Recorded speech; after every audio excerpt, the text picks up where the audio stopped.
Hello, world, and welcome to a special bonus edition of the In My Footsteps podcast. This will be episode 22.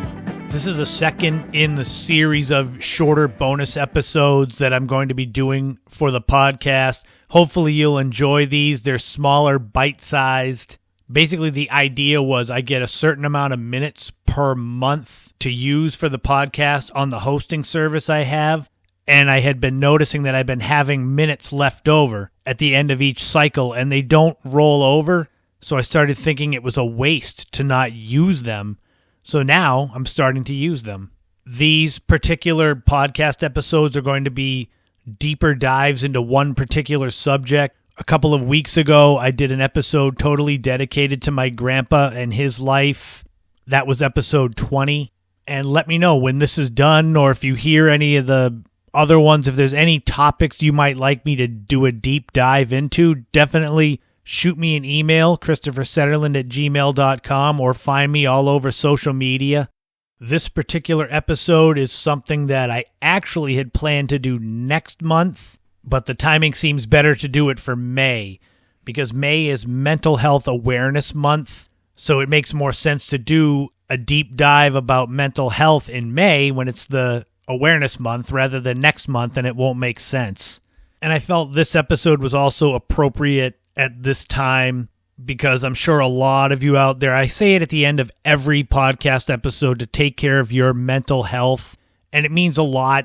Dealing with COVID for more than a year, I think a lot of people are dealing with mental health issues of being either on lockdown for weeks or out of work, or having family members sick, or not being able to see family members, and just this sense of uncertainty.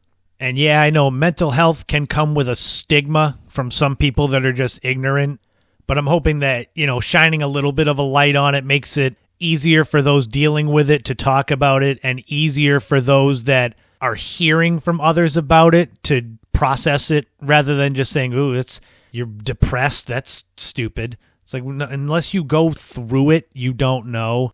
And I hope by the time I get done with this episode, you'll have a clearer view. And I'm going to share a little bit of my own experiences battling depression, because that's kind of why I'm doing this too. I'm not just talking about a subject I have no knowledge on. So it's also appropriate. The thing that spurred the idea to do a podcast episode on mental health and battling depression is an incident that happened 4 years ago this month. And I actually wrote a blog post at the time in my Footsteps podcast blog on blogger.com. So if you've read this post, you can skip ahead if you want, but it's probably going to be new to most of you. On May 18th, 2017, Chris Cornell, who was one of the voices of my formative years in music, especially grunge, committed suicide at the age of 52. After a concert that he had performed with his band Soundgarden. So for people that are younger or older than me and may not be as familiar with Chris Cornell, I feel bad for you, first of all. But Chris Cornell burst onto the scene in 1989 with Soundgarden. They were part of the Seattle music scene that basically is where grunge formed. There were bands that weren't from Seattle that were part of grunge, but if you're looking for that ground zero from where this music came from, it was Seattle. Their first album was Louder Than Love, and, it was a modest success. Much like a lot of the grunge artists, it seems as though their debut albums didn't do as well, and then their second ones would be the one that carried them forward. It happened with Soundgarden. Alice in Chains had Facelift, which I guess did pretty well, but then their next one, Dirt, was the big success. Nirvana had Bleach, which was relatively unknown until they had Nevermind come out. I'm thinking Pearl Jam's 10 might have been the only one that was a major hit right off the bat. In 1991, Soundgarden came out with Bad Motorfinger, which was the one that really put them on the map. That had the songs Outshined and Rusty Cage, which are just incredible. They're like, you put them on any best of the grunge era albums. Super Unknown was their big album, 1994. And as the 90s went on, Chris Cornell went on to do some solo work. He had done a solo song for the Singles soundtrack, and it's really on that soundtrack. If you listen, like I say, he had one of the best voices you'll ever find in music. You'd be hard-pressed to find someone that had this incredible range like he did. If you can find the Singles soundtrack and find the song Birth Ritual that he did with Soundgarden on that, his voice is incredible. So he did solo work at the turn of the 21st century. Then he formed Audio Slave with members of Rage Against the Machine. They had 3 albums that were successful. Later on, he reunited Soundgarden while doing solo work. His last album that he released while he was alive, A Higher Truth, was awesome. It's like he was evolving into an old folk singer as he got on towards his 50s. He was on tour with Soundgarden when, after performing a show in Detroit, he went back to his hotel room and committed suicide by hanging. And the music world was in shock. I was in shock. When it comes to depression and mental health, the funny thing is that a lot of people can disguise it. You can disguise depression as just not being interested or being tired or saying you're sick. Oh, I have a cold. I don't want to go hang out with anyone. For me, I look at it as depression doesn't care who you are.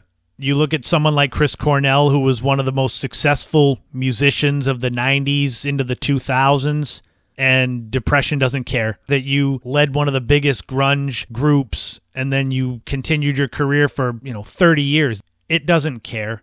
It makes it even more eerie to go and listen to that album I said, Higher Truth from 2015, because there are some lyrics to songs now where you go back over them with a fine-tooth comb and say, wow, that's kind of weird that he wrote that. Chris Cornell's death hit me harder than any celebrity death since Kurt Cobain, and I've mentioned that several times on the podcast, and it's kind of up there with Robin Williams as far as not believing that they could be depressed. You look at someone and say, wow, what a great life they have. How could they be depressed? But it's not a choice. It's things that happen in life can just bring it on in you. That's what's happened to me before. Now, granted, Chris Cornell had public battles with drugs, including going into rehab in 2002. And at the time of his death, he had a prescription for Ativan, which is used a lot as an anti-anxiety medication for recovering addicts. And that becomes a big thing when it comes to mental health and depression, that substance abuse can sometimes go hand in hand and exacerbate it and make it harder to deal with. But above all else, when it comes to Chris Cornell and his battles with depression and drug addiction, the bottom line is he was a brilliant musician that defined a large part of my childhood and teenagehood and further on, and he left behind a family. That's the other thing, is that he left behind a wife and 3 kids. So that's the big thing to take away from it.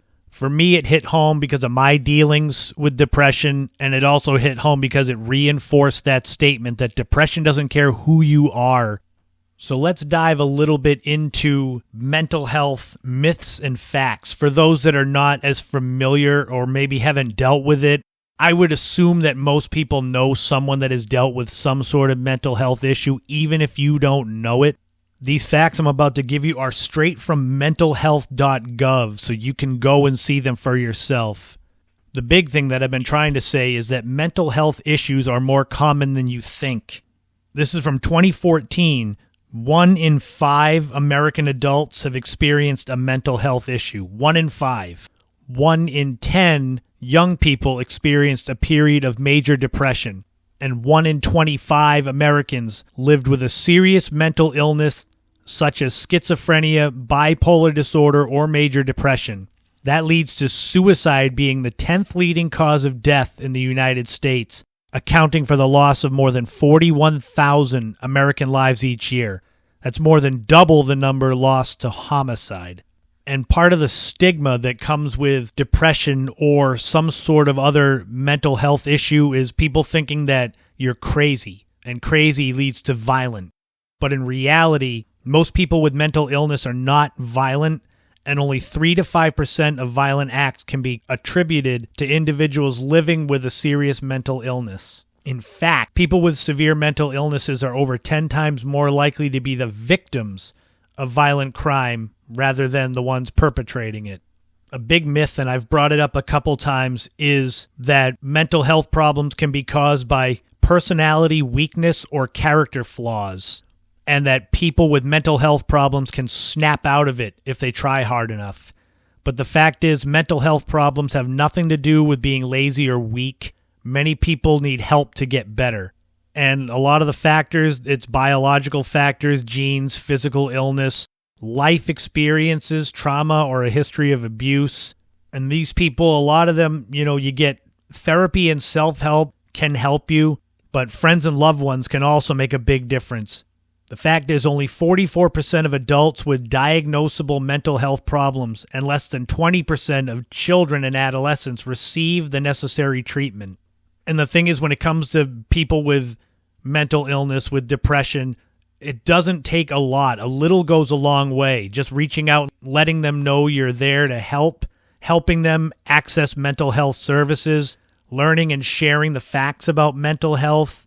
And most of all, treat them with respect and refuse to define them by their diagnosis or using labels such as crazy. That's the big stigma, especially those dealing with it. When you deal with depression, you're not insane. You're quite aware of the world going on around you and you know something's not right. But the big fear is people are going to see it. I've had that problem. And obviously there's way more information at mentalhealth.gov. If you know anyone that is battling with mental illness, depression, suicidal thoughts, check out the website, send them to the website. It doesn't take much effort to be there for people when they need you, but it does take effort. You have to do something. I'm going to tell you a little bit of my personal experiences battling depression and kind of what got me out of those bad places. But first, I want to spread a little love and share a message about Wear Your Wish. Summer is right around the corner. What better way to celebrate the oncoming of summer than by adding something great to your wardrobe by going to wearyourwishes.com. Since its launch back at the end of February, products have been flying off the shelves on the website, but it's so much more than hoodies and joggers and sweatpants. There's new stuff coming. So you've always got to make sure to go back and check the website, shoot an email to Katie Marks, the owner, find out about what's coming up. I can share with you some new things coming, including towels, pillows, and throws, and new apparel. There's a new logo coming that I've seen that is amazing. But the big thing is coming near the end of June, right in time for the launch of summer, is the Mermaid Collection, a jewelry line, sterling silver with necklaces, bracelets, and rings for mermaid wishes and starfish kisses. There's a cube necklace and anklet, paper airplane bracelet. These are all coming soon to the website, so get ready. And like I said, if you go to the website and you see something you like, it is not there, it's sold out. It will be back on the shelves. Wear Your Wish has been doing some great work. It's a sign of success, and we're all very proud of the work that Katie has done. She's a 12th generation Cape Codder, so a lot of that stuff, you locals, Wear Your Wish is as local as it gets. So get ready for summer. Check out the clothing and apparel and accessories at wearyourwishes.com. Wear Your Wish. Check it out. It's got everything you need for summer coming up. So definitely remember, check out wearyourwishes.com. My sister Kate has done an amazing job with her company, and she deserves all the praise she's getting. Now I want to take you a little bit deeper into my own experiences with depression. Hopefully this will help it relate to you. I know, speaking of general facts from mentalhealth.gov, and speaking of Chris Cornell and his death, you can't relate, but me, I'm just a regular guy. So hopefully hearing my stories will make it hit home a little more. I had gone to therapy as a child before. I think I was in 4th grade and had some therapy sessions just because my parents divorced when I was a kid. I was like 4 years old. So I think that was a help. But as far as the first major event that kind of gave me that feeling that would be depression was after my relationship ended with my high school girlfriend. So we were together like 3 years. And after we split up, I lost my identity. Basically, you are with someone for long enough that you become kind of part of them. And then when that part's taken away, you got to fill that hole. What do you fill it with? I drank some, but not as much as later in life. But my big thing was changing my physical appearance. That was how it's like if you don't look like yourself, so you have no need to feel bad that things have gone south. I remember I got 2 earrings, an eyebrow ring, was wearing a hemp necklace, and I colored my hair. I guess you would call it a quarter-life crisis. It could be that. The best part of that was that I wanted to color my hair blonde, bleach blonde like I was when I was little, and I had no idea how to judge coloring of your hair. So instead of it being bleach blonde, it ended up becoming more of an orangey kind of golden color, and it just looked terrible. There's a photo that is very popular in my family of me and my sister Kate, with me with a little bit of like curly wavy hair, but it's that orangey color, and I've got this belly sticking out from drinking a lot of Sam Adams and Guinness, and I joke, I say I look like 10 pounds of crap in a 5-pound bag. I can laugh about it now, but back then it was horrifying to like, oh my God, look at me. But I use that photo anytime people are feeling down. I usually share that. I mentioned on this podcast before about my time living in Las Vegas and how I had gambling issues and had to come back to Cape Cod. That led into what ended up being one of my worst bouts of depression because my goal was to move to Vegas and live there and start a new life and have it be this great thing. And it ended up not happening. And I had to come back to Cape Cod and basically crawl back to living with my mom and going back to the same job that I had left in the restaurant industry. And you start to look at yourself in the mirror and say, what did you do? Why can't you get this right? And that's where the depression sets in. You look at yourself and you say, you failed. You failed at what you wanted to do, and now look at you. And this, I mentioned something from that mentalhealth.gov, that the myth is that people can snap out of it if they try. There were times at my job cooking that I was told, snap out of it. You imagine feeling the way you feel, anyone that's dealt with depression, feeling that way and having someone be that ignorant that they would just say, snap out of it, like you choose to be depressed. You know, like I can't understand that still to this day. But it's that ignorance and that stigma. And people just aren't educated. The people who said snap out of it to me are some of the best people I know, still to this day. It's just they don't understand, or back then they didn't at least. It becomes a general disinterest, feeling fatigued, not wanting to do anything. You can mask that as being just antisocial. You could say that you just are. I did that. At one point during that battle with depression, I was on 3 different antidepressants, and they ended up kind of working against each other. I had basically what was a GI bleed. It felt like I had drank a lot of water, but there was no water in my stomach, essentially. At one point, I had to be taken to the hospital because of that. And the ambulance came, and they came in with the stretcher. They had to take my door off and get me on the stretcher and wheel me out of the house. And the worst part about that was not my physical pain. It was seeing my oldest niece, who was 3 or 4 at the time, having to watch that and thinking of the trauma that I caused. It kind of galvanized me, where once I got out of the hospital, I actually quit the 3 medications cold turkey, which was not smart. It's weird. I was so mad at myself for being in that position that I just quit all the medications. I would not recommend that.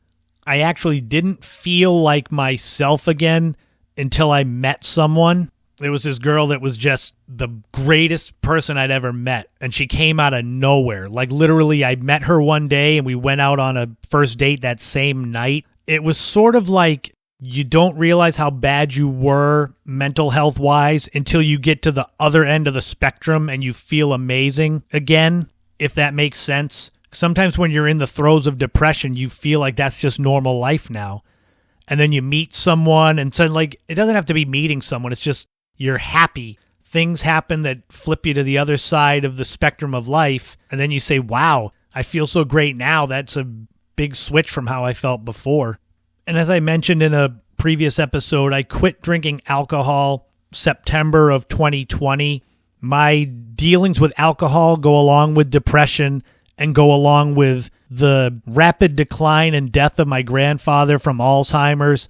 These events, these triggers that set off the depression inside you, death of a loved one, loss of a job, loss of a relationship. These things are all common. We all go through them at some point. Nobody goes through life with their hands clean. And that brings us to COVID. Everybody's dealing with COVID. And I'm sure there's a lot of you listening that have dealt with some form of depression in the last 14 months from this. So I'm sure a lot more of you can relate to what I'm talking about than I think, because this was not an easy topic to broach, because this is really pulling back the curtain on myself. I don't think many people want to admit they've battled depression or are battling it, and especially don't want to reveal those scars. But it's necessary. If I can help any of you dealing with it by sharing my own personal experiences, then that makes it worth it. The main thing is to reach out if you need help. Don't worry about the stigma. Try not to focus on that. Focus on your mental health. Almost everyone on this planet has some sort of demon that they've battled with. And a lot of them, you can't see it. You look at Robin Williams. You look at Chris Cornell. You think the people have the most success in life, but behind the closed doors, you just don't know. Like I said, one of my worst battles with depression, I came out of it not through medication as much as meeting this incredible girl that just kind of woke me back up inside. And then when it comes to COVID and dealing with bouts of depression with that, my little niece Sylvie, I've mentioned her several times. She's just this little ray of light. And every Thursday I go and I visit with her because it's almost like she's like medication. And that goes for all my nieces and nephews. Please don't think I'm excluding you. I just happen to see her a lot more because she's little, and so she can't go hang out with other friends.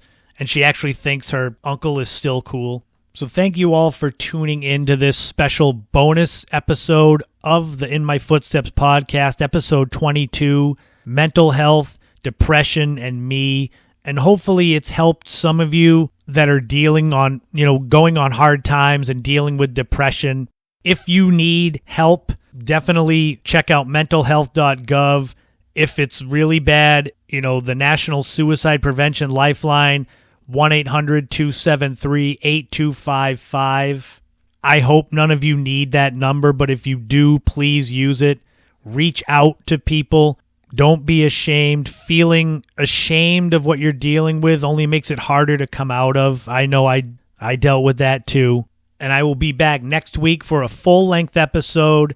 We're going to talk about Mildred's Chowder House. We're going to go on a road trip to Narragansett, Rhode Island. And I'm going to embarrass myself by going back in the day and talking about some of my first crushes and how stupid I acted. But please, take care of yourself. Take care of your mental health. A lot more people are going through it than you think, and there is help for you. Thank you all for listening. Find me all over on social media. You know where to find me. I appreciate all of you that take the time to listen to this podcast. You make my life better by checking out my passion project. And remember, in this life, don't follow in anyone else's footsteps. Create your own path and enjoy every moment you can on this journey, because you never know what happens tomorrow. Thank you so much. I'll talk to you again soon.